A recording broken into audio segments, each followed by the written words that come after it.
बच्चों, आज मैं आपको विष्णु भगवान के दूसरे अवतार के बारे में बताऊंगी। विष्णु भगवान का दूसरा अवतार कौन सा था? कूर्म अवतार। पहला अवतार कौन सा था बेटा? मत्स्य अवतार। मत्स्य का अर्थ होता है फिश, कूर्म का अर्थ होता है टॉर्टोइस। तो भगवान ने दूसरा अवतार एक कूर्म का लिया, अर्थात टॉर्टोइस का लिया। क्यों लिया? भगवान अवतार क्यों लेते हैं? जब जब पृथ्वी पर धर्म की हानि होती है, अधर्म बढ़ जाता है, तब तब भगवान को अवतार लेना पड़ता है। मानव जब पाप और पुण्य, सत्य असत्य, धर्म अधर्म का अंतर करना भूल जाता है, तब पृथ्वी पर अधर्म ही अधर्म होता है।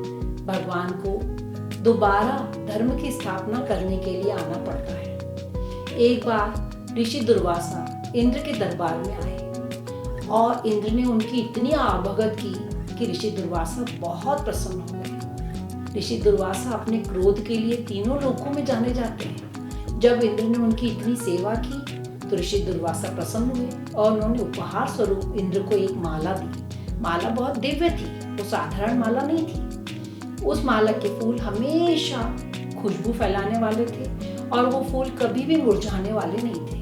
ऐसी दिव्य माला को इंद्र ने अपने ऐरावत हाथी के गले में डाल दिया। ऐरावत तो हाथी था, उसके पास विवेक था क्या?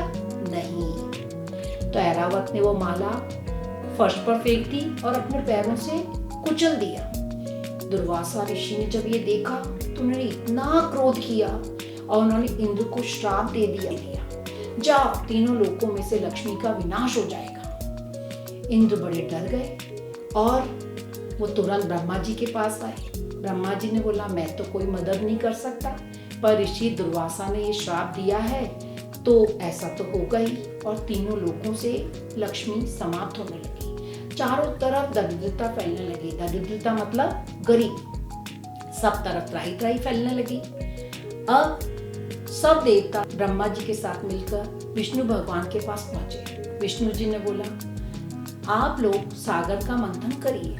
सागर में संसार की दिव्य वस्तुएं, जड़ी बूटियां सब डालकर मंदराचल पर्वत को मथनी के रूप में उपयोग करिए और वासुकी सर्प को रस्सी के रूप में उपयोग करिए और सागर का मंथन करिए। इंद्र बोले, प्रभु ये तो बहुत दुष्कर कार्य है, ये कैसे होगा? बोले, इसमें आप असुरों की सहायता लीजिए। बोले, प्रभु वो कैसे मानेंगे?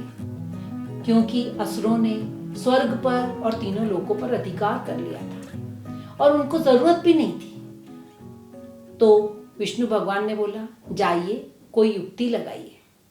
और इंद्र सब देवताओं के साथ असुरों के दरबार में आए। वहाँ गुरु शुक्राचार्य बैठे थे। गुरु शुक्राचार्य ने कहा, नहीं, असुर नहीं आएंगे, असुरों को इसकी जरूरत नहीं है, क्योंकि मेरे पास तो संजीवनी विद्या है। असुरों के जो गुरु थे शुक्राचार्य, उनके पास संजीवनी विद्या थी। संजीवनी विद्या से वो जो भी असुर मरता था उसको जीवित कर देते थे। पर बोला, हमको अमृत की जरूरत ही नहीं है। इंद्र ने कहा, जब आपकी मृत्यु होगी तो आपको कौन जीवित करेगा?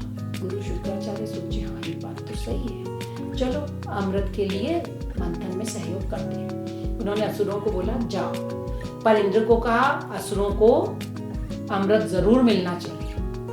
बोले, हाँ मिलेगा। सब देवता असुर सागर किनारे आ गए और विष्णु भगवान के जो गरुड़ वाहन है वो मंदराचल पर्वत और वासुकी सर्प को लेकर समुद्र किनारे आ गए। अब समुद्र का मंथन शुरू हुआ। मंथन शुरू होने के लिए देवताओं ने कहा, हम पूंछ की तरफ खड़े होंगे और असुर आप लोग वासुकी के मुख की ओर खड़े हो जाइए। असुर बोले, नहीं, हम नहीं खड़े होंगे। अब देवता बोले, नहीं। क्यों ऐसा कर रहे थे देवता? क्योंकि जैसे ही वासुकी सर्प मंदराचल पर्वत को घुमाता, वासुकी सर्प के मुंह से अग्नि और विष निकलना शुरू हो जाता।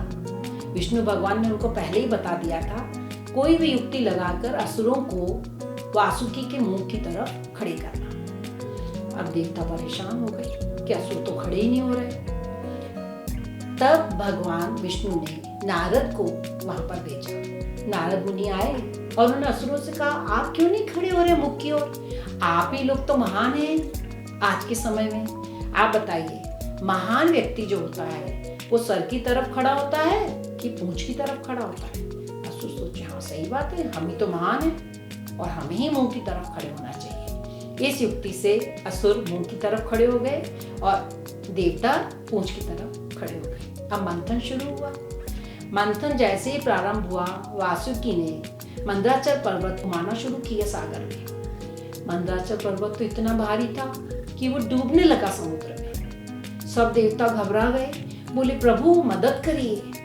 तो विष्णु भगवान तुरंत कूर्म का रूप लेकर सागर में आ गए और वासुकी पर्वत को अपने पीठ पर धारण कर लिया और मंथन शुरू हुआ। मंथन शुरू हुआ और उसमें से दिव्य वस्तुएं बाहर आईं।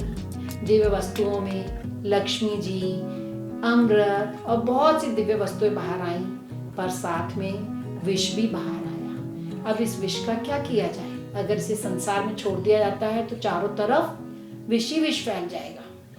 फिर भगवान शिव को प्रार्थना की गई। भगवान शिव ने विष को ग्रहण किया, इसलिए भगवान शिव को नीलकंठ कहा जाता है।